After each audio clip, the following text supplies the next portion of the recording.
Kwa kiongozi yoyote utaipeleka Simba Sports Club Guantanamo Zanzibar, kipigo utakachopata ni wewe mwenyewe. Simba haitotuhusu. Yaani Simba ikifungwa ni wewe.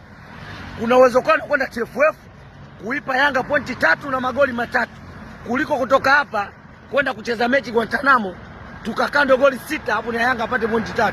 Kwa sababu sisi bado kupambana na Yanga, hatuna timu hiyo.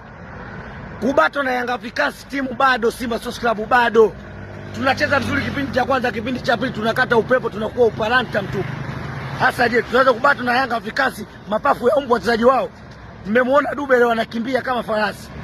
Pacome Zouzoua akatagi moto mwanzo mwisho anakuja. Depu pale yuko juu. Wewe una beki gani wa kumzuia Depu asipige hatiki? Una beki gani wa kumzuia Dube asipige hatiki? Kwa viongozi wa Simba Sports Club, timu yenu ya Simba mmeiona. Fanyeni juu chini, figisu zote, tusiende kucheza dabi.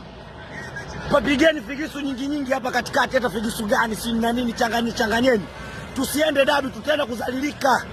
Tuende dabi mpaka tukishajipata pale tunaona hapa Simba imejipata.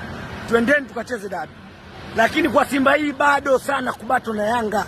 Yanga Africans wameshatuacha mbali sana tofauti na sisi. Kwa viongozi na waomba chonde. Fanyeni figisu zote, hata mwende na mbuzi na wazee pale. Yanga Africans wagome, tusifanye mazoezi na sisi tuseme hatucheze.